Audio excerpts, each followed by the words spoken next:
그러면 요즘 많은 분들이 네. 좀 궁금하시는 것들이 있습니다. 네. ADHD와 난독증에 대해서 네. 또 많은 분들이 궁금해하세요. 네네. 여기서 그럼 ADHD란 무엇인가요? 일단 ADHD 그러면 굉장히 이제 많이 흔하게 듣기는 하셨는데 많이들 모르시는 분들이 많아요. 그러니까 쉽게 설명을 해드릴게요.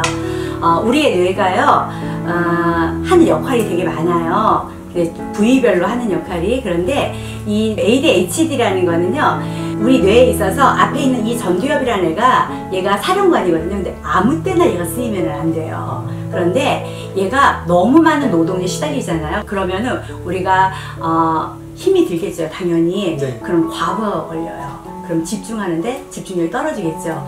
그래서 우리는 산만한 아이, 집중 못하고 주의력이 결핍된 아이들이 산만하니까 그런 친구들을 쟤는 무슨 힘이 남아 돌아서 저렇게 막 돌아다녀 막 이래요. 네네. 사실은 반대예요. 그 친구들은 너무 많은 곳에 집중을 할 수 없어서 여기도 기운 저기도 기운 이렇게 하다 보니까 아이들이 기운을 다 빼는데, 왜냐면 모든 사람은 100이라는 에너지를 갖고 있거든요. 네. 근데 우리는 쓰고 싶을 때만 얘를 쓰고 있어요. 그러니까 편안하게 안정되게 끈을 쓸 수 있을 때만 딱 쓰는데, 그 친구들은 아무 때나 막 써야 되니까 얘가 너무 힘이 든 거예요. 그러니까 팽이를 비유하자면, 팽이가 이렇게 힘이 없을 때는 이렇게 돌잖아요. 막 휘청휘청. 그런데 얘가 힘이 있을 때는 꼿꼿해요. 그죠? 네. 그거랑 똑같아요. 우리 아이들은요, 집중력이 부족하다라는 거는 이게 한쪽으로만 이렇게 정신을 쓰면은 이렇게 집중을 할 수가 있는데, 그렇지 못하고 너무 많은 곳에 쓰다 보니까 휘청휘청 에너지가 부족한 거예요.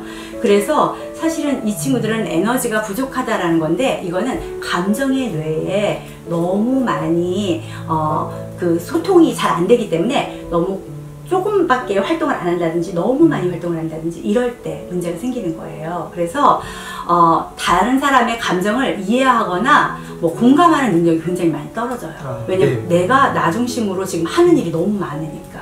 그래서 이 친구들이 충동성이나 이런 것도 제대로 이렇게 제어가 되지가 않고 있고요. 그러니까 다른 사람이 말하는 건 당연히 안 들리겠죠.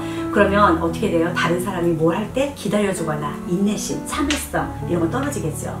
그러면 소리가 들어와도 그냥 놓칠 수밖에 없어요. 그러다 보면 실패 경험이 되게 많겠죠. 네. 뭔가를 하려면 좌절을 많이 해요. 그리고 안 좋은 소리를 많이 듣게 되죠. 그러면 당연히 이 친구는 다시 딛고 일어날 수 있는 동기부여가 어려워요. 예. 그래서 이런 친구들은 자기가 나중에는 난 열심히 뭔가를 했거든? 근데 나한테 자꾸 뭐라 그래? 근데 나 뭐가 문제인지 몰라. 이렇게 되는 거예요. 그러면 나중에는 나 삐뚤어질 테야. 이렇게도 될 수 있죠. 참 이런 게 굉장히 악순환인데, 중요한 일 또한 우리 아이들이 맞춰야 될 때 맞추지 못하니까 얘는 부족한 아이야 라고까지 낙인을 찍히다 보면 우리 아이는요, 정말로 부정적인 학습만 계속하게 되고, 그러다 보면 학습 부진까지도 올 수가 있어요. 그래서 ADHD라는 거는 굉장히 중요한 그런 학습 부진 요인 중에 하나이기도 해요.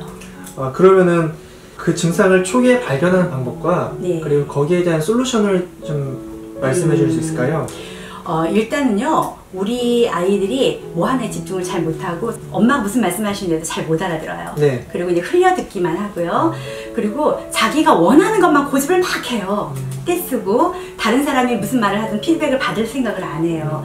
그리고 그냥 뭐 하나 진드가니 못하고 이것 집적 저것 집적 하고, 좀 여기 앉아서 좀 이것 좀 있자 그랬는데 그거에 대해서 하지 못하고 내가 하고 싶은 거에만 너무 과도하게 몰두한다든지 네. 이런 거. 그리고 그 규율 같은 거나 이런 거에 있어서도 나이에 맞게끔 보편적인 행동을 하지 않고 과도하게 너무 많이 못 참고 충동성을 이겨내지 못하고 이럴 때는 우리가 ADHD를 조금 의심해 봐야 되지 않을까 그런 생각을 하고요.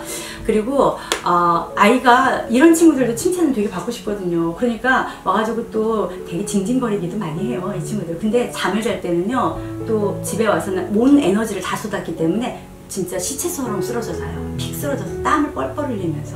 그리고 이런 친구들이 짜증이 되게 많아요. 짜증이. 예, 왜냐면 에너지를 너무 많이 쏟다 보면 우리가 피곤하죠.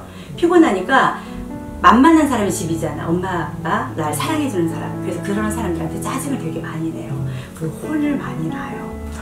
그러다 보니까 자꾸 쟤는 개구져, 뭐해, 혼도 나고 그러니까 심술궂은 행동만 계속하게 되고 이래요.